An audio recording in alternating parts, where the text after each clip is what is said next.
Case in northern Lynn County remains unsolved, but people who were close to Ron Novak are hoping this week, exactly 30 years after his brutal killing, that they'll bring a new focus to finding the person who shot and beat Novak in his home.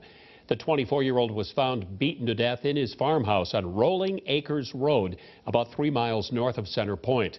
Investigators said footprints were all around the house, but they never traced them back to a suspect.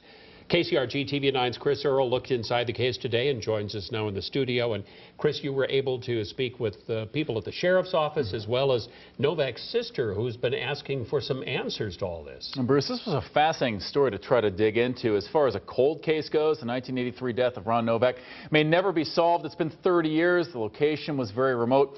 Yet over the past few weeks and few months, evidence has come back and people have been charged from other eastern Iowa deaths that happened long ago. This time of the year, each year, Mary Whitehead and her family think of Ron Novak, the youngest of 7, and her baby brother. Pretty much took Christmas away. This week, 30 years ago, Ron Novak was in this home, his farmhouse north of Center Point.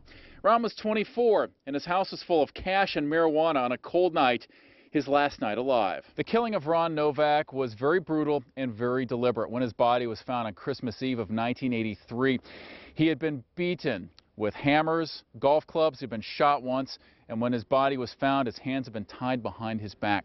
Yet another challenge also awaited investigators as they were out to collect all of the evidence that night to try to find a killer. It was 30 to 40 below with the wind chill. Sure. There was no heat.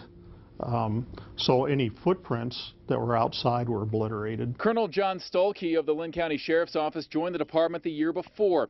The investigation into finding Novak's killer started right away, but there were so many questions. Was it a robbery, a drug deal? Detectives found more than $32,000 in cash and about $7,000 worth of marijuana in the home, along with Novak's body. Mary Whitehead said she thinks her brother's drug involvement may have slowed the process of finding the killer. From day one, it was just something that they didn't care about. He was another drug dealer gone, and that's all it meant to them. Stolke said that's not the case, and 2 years ago, the sheriff's office sent a decades-old blood sample to the state crime lab for DNA testing. They were actually able to find a DNA match to an unknown individual. It didn't match the victim. And it was on the victim's clothing, so that shows us that most likely is the suspect that we're looking for. Mary Whitehead just wants answers all these years later. Maybe there's other people that were involved in the whole drug thing that if they know that the statute of limitations has expired on any drug charges, that maybe they'll come forward.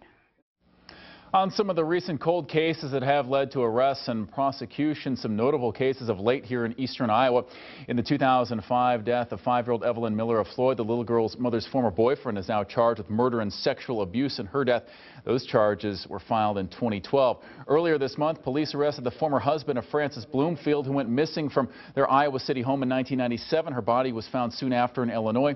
DNA and hair evidence led to the arrest. And in 2012, a most unusual case, the 66-year-old retired truck driver confessed to the 1981 torture and killing of Robert and Goldie Huntbach in their home in Waterloo, 31 years after the crime. So perhaps given the length of time in the Novak case, a confession might be the most likely option if one ever comes, Bruce.